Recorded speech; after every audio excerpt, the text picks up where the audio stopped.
मुच्यते पूर्णस्य पूर्णमादाय पूर्णमेवावशिष्यते।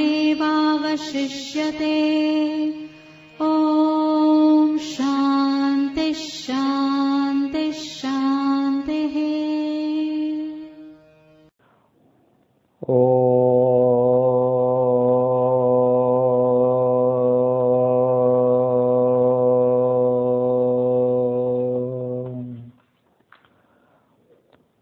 भद्रं कर्णेभिः शृणुयाम देवाः भद्रं पश्येमाक्षभिर्यजत्राः स्थिरैरङ्गैस्तुष्ट्वागुंसस्तनूभिर्व्यासेमदेवहितं यदायुः स्वस्ति न इन्द्रो वृद्धश्रवाः स्वस्ति नः पूषा विश्ववेदाः स्वस्ति नस्तार्क्ष्यो अरिष्टनेमिः स्वस्ति नो बृहस्पतिर्दधातु। ॐ शान्तिः शान्तिः शान्तिः। शङ्करं शङ्कराचार्यं केशवं बादरायणं सूत्रभाष्यकृतौ वन्दे भगवन्तौ पुनः पुनः। ईश्वरो गुरुरात्मेति मूर्तिभेदविभागिने व्योमवद्व्याप्तदेहाय दक्षिणामूर्तये नमः। ॐ शान्तिः शान्तिः शान्तिः।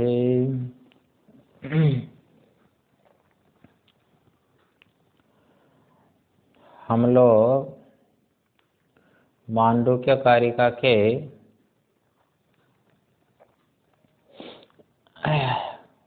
अंतिम प्रकरण के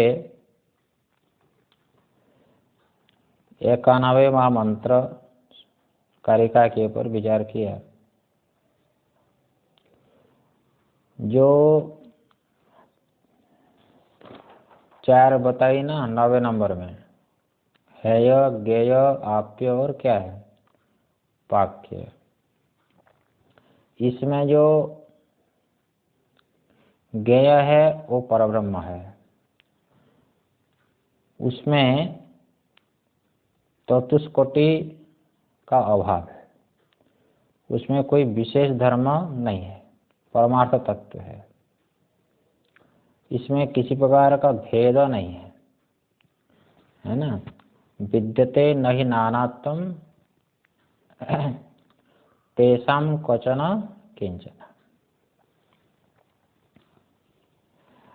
तो किसी भी देश में, किसी भी काल में, किसी भी अवस्था में आत्मा में किसी प्रकार का भेद नहीं। किंचन कहने से क्या हुआ, थोड़ा सा भी भेद नहीं है। ना कार्यकरणों को लेकर के भेद है, ना जो है अंशांशी भाव को लेकर के भेद है। यदि जीव को अथवा जगत को परमात्मा का अंश मानोगे तब तो परमात्मा अंशी हो जाएगा फिर, और अंशी जो होगा वो तो अनित्य हो जाएगा, है ना। अंशी अनित्य सावयवत्वा, वो सावयव है ना, सावयव सावयव जो होता है अनित्य हो जाएगा, है ना। अंशी सावयवत्वेन अनित्य होगा, जैसे घट होता है। इसीलिए वहाँ पर ब्रह्मसूत्र में विचार आया, जैसे महाकाश ही घटाकाश के रूप से अंश के रूप से दिखता है, इसलिए अंश की तरह अंश है, वास्तविक कोई अंश नहीं होता है, जैसे घटाकाश मठाकाश महाकाश का। अथवा प्रतिबिंब बात को लेंगे तो प्रतिबिंब जैसे बिंब का हो अंश, ऐसी बात नहीं है। एक ही सूर्य है आकाश में और एक ही सूर्य अनेक जल में प्रतिबिंबित रूप से दिखता है, परंतु प्रतिबिंब बिंब का अंश नहीं होता, अंश की तरह अंश दिखता है। वो हो गया ना। इसलिए ममय मांसो जीवलो के जीवभूत सनातन, ये जो गीता आदि में विचार आया तो वहाँ पर आया जीव भी वास्तविक अंश नहीं होता है। अच्छा आगे एक विचार है 92 नंबर कारिका में देख लो। यस्यैवं भवति क्षान्ति सो अमृतत्वाय कल्पते। तो कहते हैं कि नहीं, थोड़े टीका दे लो पहले। ज्ञेय शब्द प्रयोगाद मुख्यमेव ज्ञेयत्वं प्राप्तम। यदि परमात्मा को आपने ज्ञेय कह दिया, परमात्मा को यदि आपने यहाँ कह दिया तो ज्ञेय शब्द के प्रयोग से मुख्यमेव ज्ञेयत्वम, तब तो मुख्य ज्ञेयत्वम क्या होता है, जो ज्ञेय होता है ना, ज्ञेय क्या होता है, ज्ञान का विषय होगा। और जो ज्ञान का विषय होगा वो तो फलव्याप्ति हो जाएगा, वो उसमें फलव्याप्य तो आ जाएगा। फलव्याप्य बोलते हैं तो वृत्ति प्रतिफलित चैतन्य जन्य अतिशयवत को बोलते हैं फलव्याप्य, फलव्याप्यत्वम। तो फल बोलते हैं चिदाभास चेतन को, वृत्ति में जो प्रतिफलित चेतन है उसको बोलते हैं वेदांत में फल चैतन्य। तो फल चैतन्य का जिसमें संबंध होगा, मतलब चिदाभास का जिसमें संबंध होगा उसमें सातिशय उत्पन्न होता है। जैसे प्रकाश का संबंध घट के साथ हुआ तो घट में सातिशय हुआ, है कि नहीं। इसी प्रकार से चक्षु के माध्यम से जो अंतःकरण में घटाकार वृत्ति हुई, अथवा घटाकार वृत्ति जब चक्षु के माध्यम से बाहर गई तो उसमें जो प्रतिफलित चैतन्य है उसको कहते चिदाभास। तो चिदाभास का संबंध जब घट में हुआ तो घट में सातिशय उत्पन्न हुआ, इसलिए सातिशय वाला हो गया घट। तो वृत्ति प्रतिफलित चैतन्य जन्य अतिशयवत सातिशयवत, वृत्ति से प्रतिफलित चैतन्य हो गया फल चैतन्य, उसे जन्य हो गया घट में सातिशय, तो सातिशय वाला हो गया घट। तो उसमें रहेगा सातिशयवत्तम वृत्ति प्रतिफलित चैतन्य जन्य अतिशयवत्तम। ये घट में आने से घटपट आदि को कहा जाएगा, अनात्म पदार्थों को कहा जाएगा फलव्याप्य, उसमें रहेगा फलव्याप्यत्व, है ना, फलव्याप्यत्व रहेगा। इसलिए घट का प्रकाश हो जाता है, अयम घट। तो लेकिन ये अनात्म पदार्थ में होता है। ये पंचदशी में विचार आया, बुद्धि तस्त चिदाभासो द्यावापो ज्ञापनुतो घटम, है ना। तो जो है वो कहा गया यहाँ पर, कहाँ पर, पंचदशी में आया। हाँ, तो उसमें क्या होता है, वृत्ति चिदाभास जा करके वहाँ पर जो है वो अतिशय को उत्पन्न करेगा, और वृत्ति उसमें क्या करेगा, वृत्ति उसमें आवरण को भंग कर देगा और चिदाभास उसको प्रकाश करेगा, है ना, ये कहा गया। तत्रा ज्ञानम धियानश्चेत आभासेन घटस्फुरित, पंचदशी में आया। है ना। हाँ, तत्रा ज्ञानम धिया नस्ते, धी है बुद्धि, वृत्ति वृत्ति घटाकार वृत्ति, घटाकार वृत्ति से घट में रहने वाला जो आवरण है अज्ञान, उस अज्ञान की निवृत्ति होती है घटाकार पटाकार वृत्ति से। हाँ, और उसमें जो चिदाभास है, वृत्ति प्रतिफलित चैतन्य जो चिदाभास है, चिदाभास के द्वारा घट का स्फुरण होगा। दोनों का संबंध है घट के साथ, घटाकार वृत्ति का भी संबंध है और उसमें चिदाभास का भी संबंध है। तो घटाकार वृत्ति अज्ञान को दूर करेगी, और घट तो जड़ है, चेतन तो है ही नहीं, स्वयं प्रकाश तो है ही नहीं। वो चिदाभास उस घट को प्रकाश करेगा, प्रकाशित करेगा। परंतु आत्मा में ऐसा नहीं है। आत्मा तो स्वयं प्रकाश है। वो आत्मा स्वयं प्रकाश होने से ब्रह्माकार वृत्ति तो चाहिए। वेदांत का श्रवण करने पर अहम अस्मि परब्रह्म, ऐसी ब्रह्माकार वृत्ति तो चाहिए। और ब्रह्माकार वृत्ति अज्ञान को दूर तो करेगी, परंतु ब्रह्माकार वृत्ति में प्रतिफलित चैतन्य जो फल चैतन्य, वो ब्रह्म को प्रकाशित नहीं करेगा, क्योंकि ब्रह्म तो स्वयं प्रकाश ही है, घटपट आदि की तरह नहीं है। इसलिए उसमें ब्रह्माकार वृत्ति प्रतिफलित चैतन्य जो फल चैतन्य है, उस ब्रह्म में कोई अतिशय को उत्पन्न नहीं करेगा। जैसे घट में अतिशय उत्पन्न होगा, ऐसा ब्रह्म में अतिशय उत्पन्न नहीं होगा, क्योंकि ब्रह्म तो पहले से ही प्रकाशमान चित स्वरूप है। ये कहा गया फल व्याप्यत्वम एवास्य शास्त्र के भी निवारितम, है ना। हाँ, इसलिए फल व्याप्यत्व ब्रह्म में नहीं माना जाता है, क्योंकि ब्रह्म तो स्वयं प्रकाश है ना, ऐसा होता है। तो इसी बात को यहाँ पर कह रहे हैं, यदि ज्ञेय कहोगे ब्रह्म को तब तो फल व्याप्य हो जाएगा, फिर वो तो प्रकाश्य हो जाएगा। ये शंका जो प्राप्त होती है उसका यहाँ पर निराकरण कर रहे हैं कि ब्रह्म फल व्याप्य नहीं है, वृत्ति व्याप्य है। हाँ, ये क्यों वृत्ति व्याप्य मानते हैं? अज्ञान को दूर करने के लिए। ब्रह्म में जो कल्पित जो अज्ञान है आवरण, उसको दूर करने के लिए ब्रह्माकार वृत्ति की आवश्यकता पड़ती है ना। स्वयं स्फुरण रूपत्वात् नाभास उपयोज्यते। आत्मा स्वयं स्फुरण रूप होने से चिदाभास की कोई आवश्यकता नहीं। वृत्ति व्याप्ति तो है, ब्रह्म में वृत्ति व्याप्ति तो है, क्योंकि ब्रह्म में अज्ञान है, कल्पित है। उस अज्ञान को दूर करने के लिए ब्रह्माकार वृत्ति की आवश्यकता तो पड़ती है, लेकिन फल व्याप्ति की आवश्यकता नहीं पड़ती है, क्योंकि ब्रह्म तो स्वयं स्फुरण है। स्वयं स्फुरण रूपत्वात् नाभास उपयोज्यते। चिदाभास की आवश्यकता नहीं पड़ती है।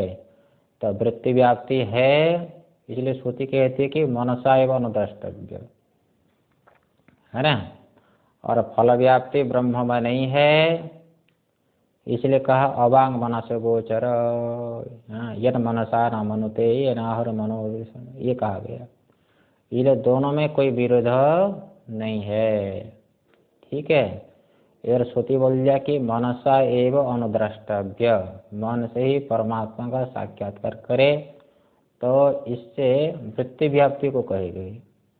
और जहाँ पर यद मनसा न मनुते अवांग मनस गोचर, तो यहाँ पर फल व्याप्यत्व का निषेध किया गया। अवांग मनस गोचर इत्यादि श्रुति के द्वारा ब्रह्म में फल व्याप्यत्व का निषेध किया गया। और मनसा एवं अनुद्रष्टव्य जहाँ पर कहा गया, यहाँ पर ब्रह्म में वृत्ति व्याप्यत्व को माना जाता है। तो दो श्रुति में कोई विरोध नहीं है। ये बात 92 कारिका में कही जा रही है। देखो, आदिबुद्धा प्रकृतेव सर्वे धर्माः सुनिश्चिताः, यस्येवं भवति क्षान्तिः सोऽमृतत्वाय कल्पते।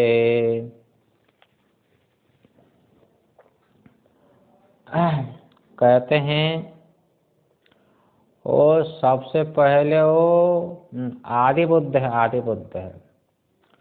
आदि बुद्ध मतलब क्या? वो पहले से ही प्रकाश रूप है। वो जो प्रमाण के द्वारा जो वृत्ति होती है, ब्रह्माकार जो वृत्ति होती है, वो ब्रह्माकार वृत्ति होने से पहले ही वो प्रकाश रूप है। जैसे कोई दीपक का प्रकाश लगा दे दिन में, क्या सूर्य में कोई प्रकाश की अभिवृद्धि होती है क्या? वो तो प्रकाश तो पहले से होता है। ईश्वर का ब्रह्माकार वृत्ति होने से पहले ही वो ब्रह्म प्रकाशमान है। ब्रह्माकार वृत्ति होते ही ब्रह्माकार वृत्ति ही प्रकाशित हो जाती है।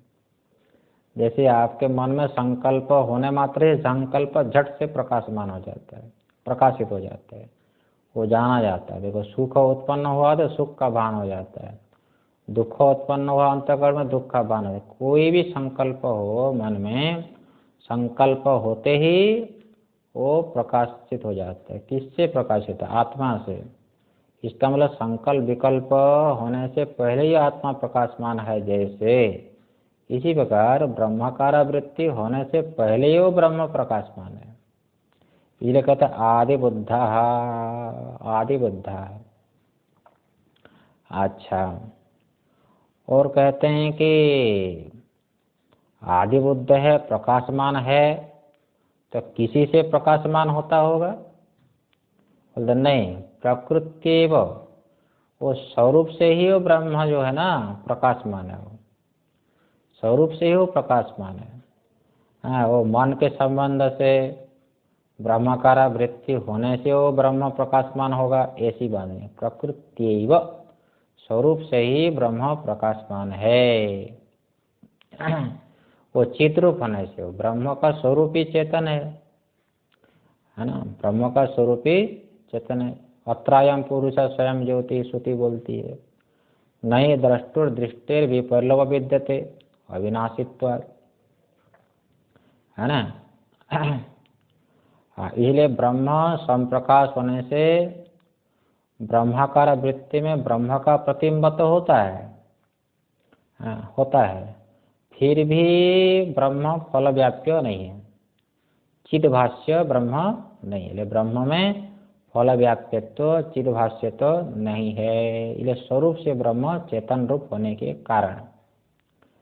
अच्छा, ऐसा समझना चाहिए। सर्वे धर्मा, हाँ सर्वे धर्मा कहने से क्या हुआ? सबको ऐसे ही समझना चाहिए।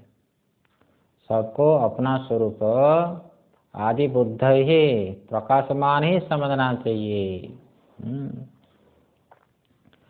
तो सुनिश्चिता, सुनिश्चिता मतलब क्या? नित्य विज्ञप्ति स्वरूप है। वो आपका स्वरूप ज्ञान स्वरूप है, वो नित्य है, वो नित्य विज्ञप्ति स्वरूप है। तो सभी व्यक्ति अपने को नित्य विज्ञप्ति स्वरूप समझना चाहिए। अच्छा, तो ऐसा जो अपना स्वरूप है, उस स्वरूप में जब स्थित हो जाएगा तो शांति ही है वो शांति है। ये बोलते हैं यस्यैव भवति शांति ही।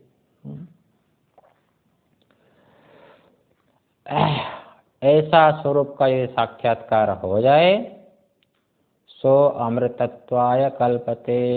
ऐसा जो ज्ञानी है अपने संप्रकाश स्वरूप में स्थित हो जाए, ऐसा जो ज्ञानी है वो अमृतत्वाय, अमृतत्व का अर्थ मोक्ष, वो मोक्ष के लिए वो समर्थ हो जाता है। अच्छा, आगे देखो नारायण।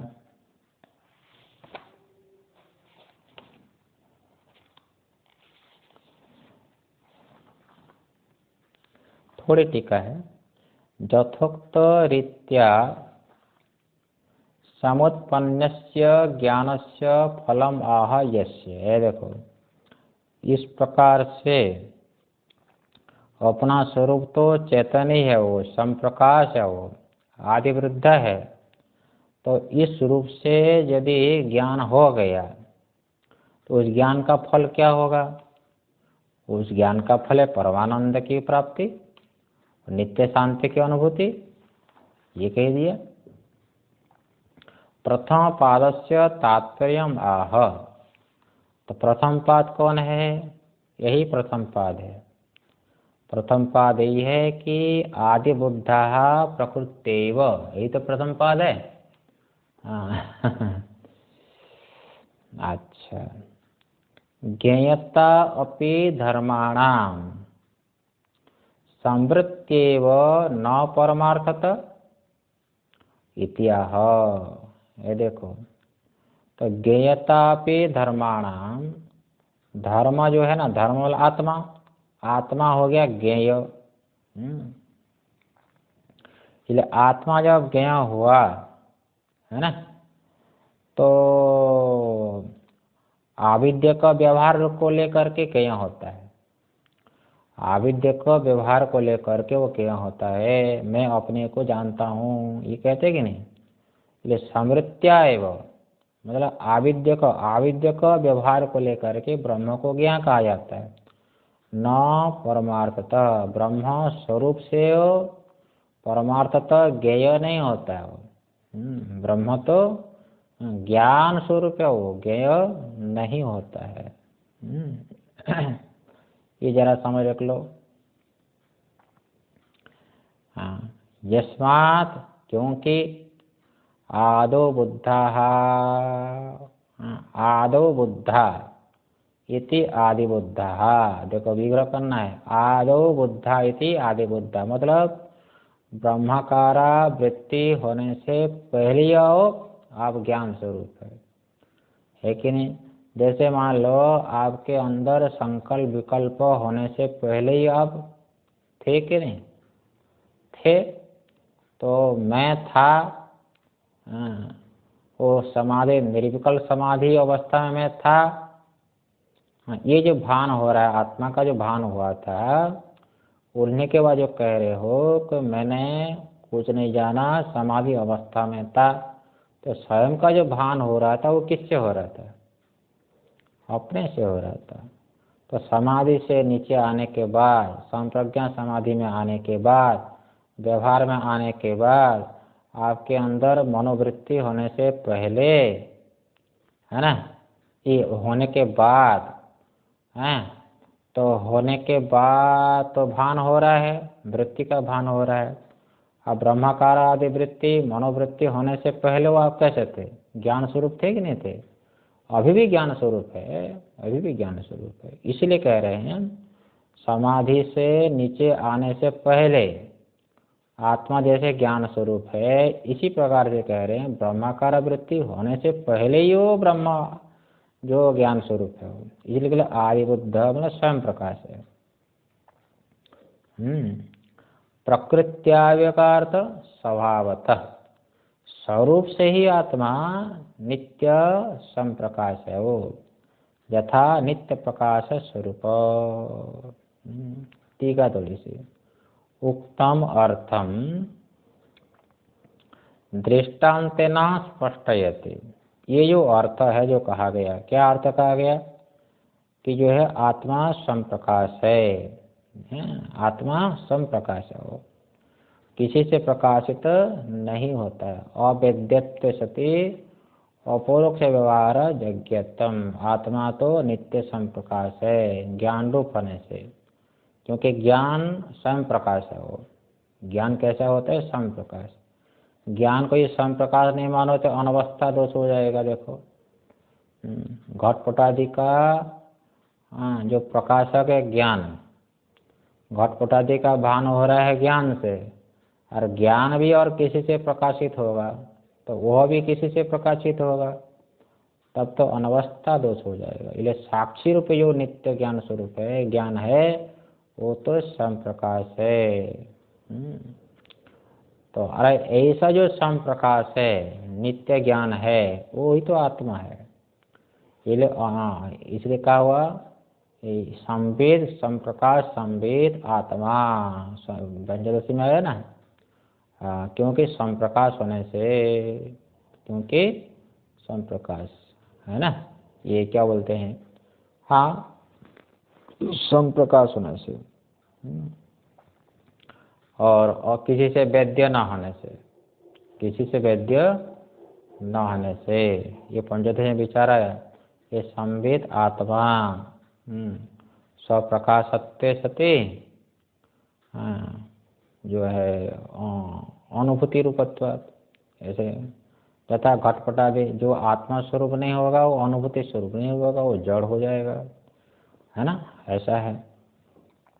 अच्छा, तो ये विचार है। इसमें दृष्टांत है यथा नित्य प्रकाश स्वरूप सविता, जैसे सविता है आदित्य नित्य प्रकाश स्वरूप है, तो सविता को जो नित्य प्रकाश स्वरूप कहा जाता है ना, इससे इतना ही अंश लेना चाहिए। जैसे मान लीजिए कि घटपट आदि का प्रकाश के लिए आदित्य प्रकाश चाहिए, है ना, घटपट आदि को देखने के लिए आदित्य प्रकाश चाहिए, लेकिन आदित्य को देखने के लिए कोई प्रकाश की आवश्यकता नहीं पड़ती, बस इतना ही तात्पर्य लेना है, क्योंकि आदित्य प्रकाश स्वरूप है। ठीक इसी प्रकार से घटपट आदि का प्रकाश के लिए आत्मा प्रकाश चाहिए, लेकिन आत्मा का प्रकाश के लिए किसी प्रकाशांतर की अपेक्षा नहीं होती है। तो ये है, इसलिए चित्सुखाचार्य ने कहा कि जो चित रूपत्वात् अकर्मत्वात् स्वयं ज्योतिरिति श्रुते है आत्मनः स्वप्रकाशत्वं को निवारयितुं क्षमः, है ना। चित रूपत्वात्, आत्मा चित स्वरूप होने से, और जो है किसी का वो प्रकाश्य न होने से, विषय न होने से, और श्रुति बोलते कि अत्रायं पुरुषः स्वयं ज्योति ही, इसलिए आत्मा के स्वप्रकाशत्व को कौन निवारण करने में समर्थ होगा, अर्थात कोई भी निवारण नहीं कर सकता। ठीक है, इसलिए कहा कि आत्मा स्वरूप से ही स्वप्रकाश है। यथा नित्य प्रकाश स्वरूप सविता एवं नित्य बोध स्वरूप इत्यर्थ। सविता जैसे नित्य प्रकाश स्वरूप है, इसी प्रकार से आत्मा भी नित्य बोध स्वरूप है। क्योंकि ऐसा भान हो रहा है ना, ऐसा भान हो रहा है, लेकिन विचार जब नहीं करोगे तो ऐसा भान कहाँ हो रहा है।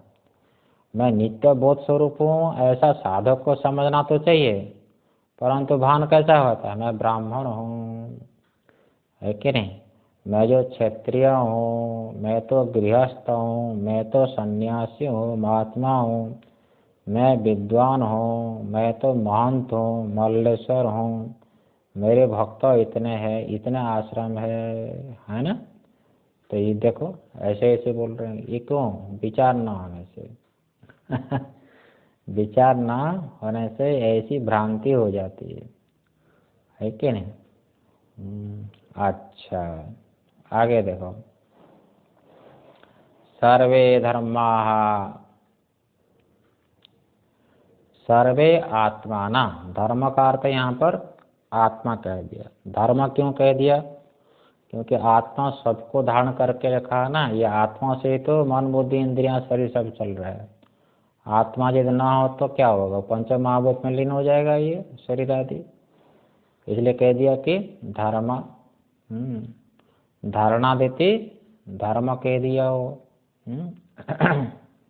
अच्छा, पादांतरस्य अर्थम कथयति न च। पादांतर कौन हो गया कि सर्वे धर्माः सुनिश्चिताः, ये द्वितीय पाद का है। तो द्वितीय पाद का जो तात्पर्य अर्थ है उसको कथन करते हैं, न च तेषां निश्चय कर्तव्य।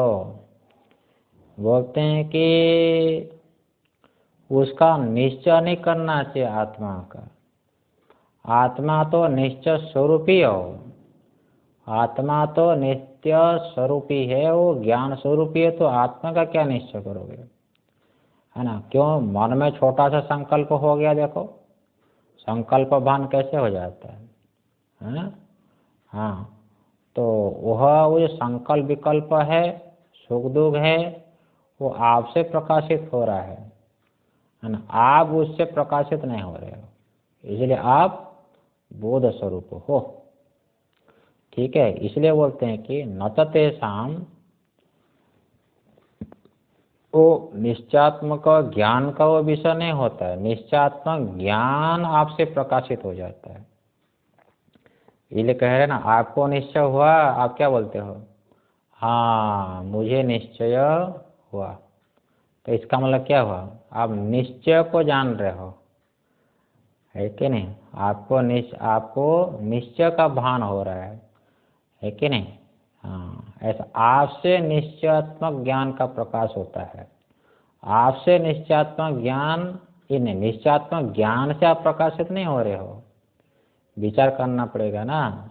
जैसे मान लीजिए मुंबई से आपको हरिद्वार जाना है, तो पहले तो आपको संशय हुआ कि जाऊं कि न, कोरोना का काल चल रहा है, लेकिन बाद में फिर निश्चय कर लेते हो। कोई पूछते कि निश्चय को कर लिया, आप क्या बोलते हो, हाँ हाँ मैंने निश्चय कर लिया। इसका मतलब आप निश्चयात्मक ज्ञान को भी आप जान रहे हो, तो आपसे निश्चयात्मक ज्ञान प्रकाश हो रहा है, परंतु आप निश्चयात्मक ज्ञान से प्रकाश नहीं, आप तो सम प्रकाश हो।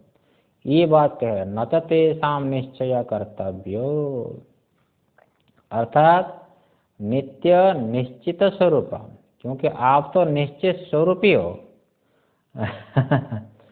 है कि नहीं, आप बोध स्वरूप हो। इसलिए जो है किसी को संशय विकल्प नहीं होता, मैं हूँ कि नहीं हूँ, मैं हूँ कि नहीं हूँ, है कि नहीं। तो यही बात यहाँ पर टीकाकार ने कहा कि न खलु आत्मा स्वसत्तायाम एवं नैवम इति संदेहमान स्वरूपो भवितुम अलम, क्योंकि आत्मा की सत्ता के विषय में किसी को ऐसा संदेह नहीं होता है कि मैं हूँ कि मैं नहीं हूँ। ये तो अनात्मा पदार्थ में तो हो सकता है, इस संसार में तो ऐसा हो सकता है कि संसार ऐसा है कि ऐसा है, ऐसा है कि ऐसा है। ये जो सर्प है कि रस्सी है, ये तो अनात्मा के विषय में हो सकता है कि नहीं। लेकिन अपनी सत्ता के विषय में मैं हूँ कि नहीं हूँ, ये नहीं होता है संशय। अपनी सत्ता के विषय में, अपनी विद्यमानता के विषय में कभी भी संदेह नहीं होता है। ये टीकाकार ने कहा न खलु आत्मा स्वसत्तायाम, अपने सत्ता के विषय में, एवं नैवम, ठीक है ना, मैं हूँ कि मैं नहीं हूँ, ऐसा संदेह माना होता नहीं, होता नहीं। तात्पर्य क्या हुआ कि तस्य स्फुरणा अव्यभिचारा, क्योंकि आत्मा के स्फुरण का, आत्मा के प्रकाश स्वरूप का व्यभिचार कभी नहीं होता है, व्यभिचार कभी नहीं होगा, है ना। आपके अंदर मनोवृत्ति हो अथवा मनोवृत्ति न हो, लेकिन मैं हूँ करके भान आपको जरूर होता ही है, क्योंकि आप तो स्फुरण रूप हो। ये लिखा टीकाकार ने, तस्य स्फुरणा व्यभिचारात्, आत्मा स्फुरणीय हो, उस स्फुरण का, प्रकाश का व्यभिचार नहीं होता, प्रकाश कहीं जाएगा नहीं। जैसे मान लीजिए आपकी बुद्धि मंद हो गई, आपकी बुद्धि मंद हो गई तो आपका जो प्रकाश है ज्ञान स्वरूप कहीं चला जाएगा क्या। आपका जो चैतन्य रूप प्रकाश जब चला जाएगा तो स्वयं का भान नहीं होना चाहिए। मान लीजिए आप भांग खा लिया, आप भांग खा लिए, आपकी बुद्धि नहीं काम कर रही है, सो गए, तो उड़ने के बाद क्या बोलता है, मैं नहीं था बोलता है क्या। तो मैं था बोलता है ना, तो ये भान कैसे हुआ फिर। आपका वो प्रकाश ही स्वरूप है, वो चैतन्य स्वरूप है ना। ये यहाँ पर टीकाकार ने कहा कि तस्य बोला आत्मन स्फुरण व्यभिचारात्, आत्मा के स्फुरण का व्यभिचार नहीं होता है। तद्रूपत्वस्य प्राग एवं सहितत्वात्, इसलिए आत्मा के, आत्मा तो सम प्रकाशीय हो, उसका विचार तो पहले हो गया कि 28वां कारिका में हो गया, तो जो है 229 नंबर पृष्ठ में हो गया था ना, आत्मा तो सम प्रकाश है हो। ये कैलाश प्रकाशन के 229 पृष्ठ में ये बात आई थी नारायण। वो कहाँ पर कौन सी कार्य का थी? यही तस्मात् न जायते चित्तम चित्त दृश्यम न जायते तस्य पश्यन्ति ये जातिम थे वै पश्यन्ति ते पदम, है ना। ये बात वहाँ पर कही थी। ये जो चित्त स्वरूप जो ज्ञान है ना, वो ज्ञान वास्तविक उत्पन्न नहीं होता है। वृत्ति रूपी ज्ञान तो उत्पन्न होता है। वृत्ति रूपी ज्ञान को प्रकाशित करने वाला जो साक्षी रूपी ज्ञान वो उत्पन्न नहीं होता है। वो उत्पन्न यदि हो जाए तो उसको कौन जानेगा? घटाकार वृत्ति, घट में संकल्प हुआ तो संकल्प को तो आप जानोगे, है कि नहीं? तो ठीक इसी प्रकार आत्मा में संकल्प उत्पन्न हो जाए तो संकल्प को कौन जानेगा? फिर दूसरा कोई जानने वाला होगा? ऐसा नहीं होता है ना। अच्छा, द्वितीयार्धम व्याकरोधि। श्लोक का जो द्वितीयार्ध है मतलब उत्तरार्ध, यस्यैवं भवति क्षांति, उसके ऊपर विचार है। यस्य देखो श्लोक में ये भाष्य में यस्य बोला मुमुक्षोर एवं मतलब यथोक्त प्रकारेण सर्वदा बोध निश्चय निरपेक्षता आत्मार्थम परार्थम वा। जो कोई भी मुमुक्षु है तो यथोक्त प्रकारेण मतलब सम प्रकाश के रूप से, है ना, सर्वदा मतलब हमेशा हमेशा, है ना। हाँ, यथोक्त प्रकार मतलब क्या है? टीका में दे दिया, आत्मस्वरूपस्य स्फुरण रूपत्वम। आत्मा का जो स्वरूप कैसा है? स्फुरण रूप है, वो सुवर्ण रूप है, वो स्फुरण रूप है। हाँ, सर्वदा बोध निश्चय निरपेक्षता। हाँ, अपना बोध जो है वो निश्चय स्वरूप है वो। तो अपने को निश्चय करने के लिए, अपनी सत्ता का निश्चय करने के लिए किसी की आवश्यकता नहीं पड़ती है ना। हाँ, चाहे अपने लिए हो चाहे दूसरे के लिए हो, ऐसा बता दिया, है ना। बोध स्वरूप ही हो। जैसे सूर्य है, यथा सविता नित्यम प्रकाशांतर निरपेक्षम स्वार्थम परार्थम इत्येवं भवति। जैसे मान लो आदित्य भगवान है, चाहे अपने प्रकाश के लिए हो चाहे अन्य के प्रकाश के लिए हो, या दूसरे को ले लो, है ना। हाँ, अपने या अन्य प्रकाश के लिए किसी दूसरे प्रकाश की वो अपेक्षा आदित्य भगवान नहीं करता। ये बात यहाँ पर कह रहे हैं, है ना। यथा सविता नित्यम प्रकाशांतर निरपेक्षम, वो किसी प्रकाश दूसरे प्रकाश की अपेक्षा करता ही नहीं है, चाहे अपने को प्रकाशित करने के लिए चाहे दूसरे को प्रकाशित करने के लिए। अपना का भान स्वतः हो रहा है और अपने प्रकाश से वो, है ना, दूसरे को प्रकाशित कर लेता हो, है कि नहीं। ये अपना भान हो रहा है स्वतः और अपने भान से, स्वरूपभूत भान से वो दूसरे को प्रकाशित कर लेता है। लेकिन ये जरा सा दोनों में समझ लो। अच्छा, शांति मतलब क्या? बोध कर्तव्यता निरपेक्षता। आत्मा का जो बोध है वो कर्तव्य नहीं है, वो समझे ना। आत्मा का जो बोध है वो कर्तव्य नहीं है, अपितु तो बोध स्वरूप है। क्या समझा? बोध स्वरूप है। अविद्या अवस्था में बोध कर्तव्यता कोई आभास होता है। मतलब क्या है? आत्मा को जानना चाहिए, अपने स्वरूप को जानना चाहिए, ये तो अविद्या अवस्था में कहते हो। हाँ, वो ज्ञान का वो प्रकाश से नहीं होता वो। आप तो ज्ञान स्वरूप है। ये जो कहते हैं कि आत्मा बोध कर्तव्य है, आत्मा को जानना चाहिए, स्वरूप को जानना चाहिए, ये भी अविद्या अवस्था में होता है। ये ज्ञेयता जो आत्मा में है वो अविद्या अवस्था में है वो।